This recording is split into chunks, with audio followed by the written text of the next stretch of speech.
Assalamualaikum warahmatullahi wabarakatuh. Tepangkeun saring sim kuring Eca Agustina ti kelas 12 IPA 2. Di dieu abdi bade nerangkeun materi biografi. Biografi teh nyaeta asalna tina bahasa Yunani. Asalna tina kecap bio artina hirup, grafi artina catatan atawa tulisan. Biografi teh sok disebut oge riwayat hirup. Eusina ngadadarkeun riwayat hirup hiji jelema boh nu masih jumeneng atawa nu geus maot. Ti mimiti brojolna ka alam dunia, kumaha keleutikna, kumaha sakolana, karirna, prestasina, karyana, jeung sajabana. Anu dipedarna teh biasana mah ngeunaan ngaran lengkep hiji jelema nu dianggap hiji tokoh dina kahirupanana.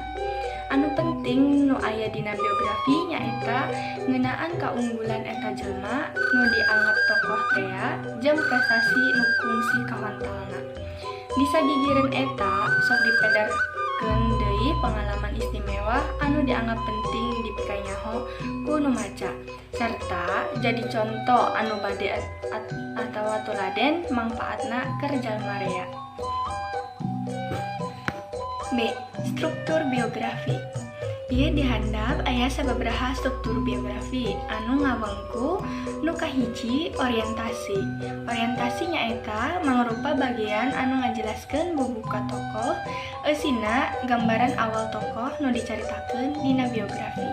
Nu kadua, kajadian jeung isu.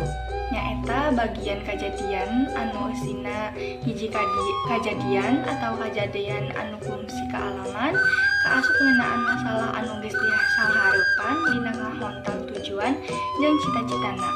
Hal-hal anu dipikaresepen nu endah pikareseueun sareng kena anu parantos dialaman ku para tokoh oge dijelaskeun dina bagian ieu. Anu katilu, reorientasi. Reorientasi mangrupikeun bagian panutup. Bagian ieu ngandung sawangan pangarang ngeunaan tokoh dina carita. C. Wanda biografi dumasar kana panulisanna biografi kabagi dua, nyaeta biografi jeung autobiografi. Nu kahiji autobiografi nyaeta riwayat hirup nu serat ku nyalira nu eusina nyaritakeun kahirupan atau lalakon sorangan.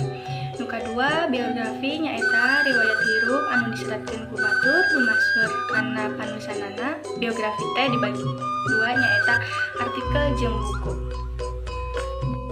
D. Unsur-unsur biografi.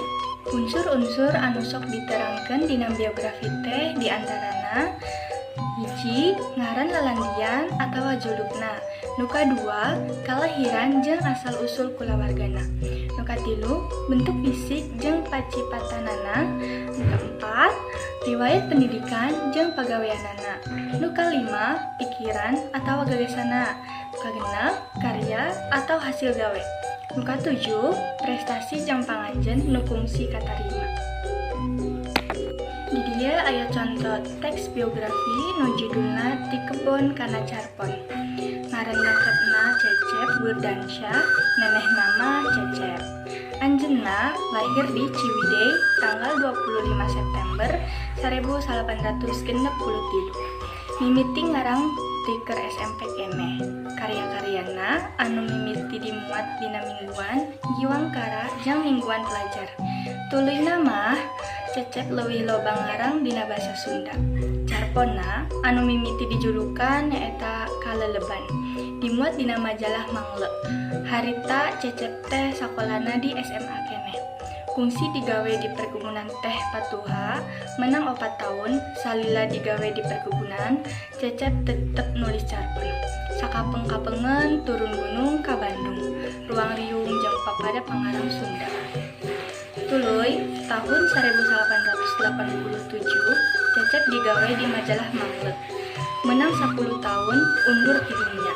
Anjeunna kungsi jadi wartawan di sababaraha surat kabar. Di antarana di majalah Tiras jeung tabloid Detak di Jakarta. Ayeuna Cecep jadi wakil pimpinan redaksi koran Tribun Jawa Barat. Carita pondokna anu dijuludan Bilatung dileler hadiah sastra Lembaga Basa jeung Sastra Sunda atau nu disingkat LBSS tahun 1880. Carpon sejena anu kungsi dileler hadiah LBSS nyaeta 3 potret jalma dina album kuring nu luncat tina beus maleman tahun baru jeung sangkakala.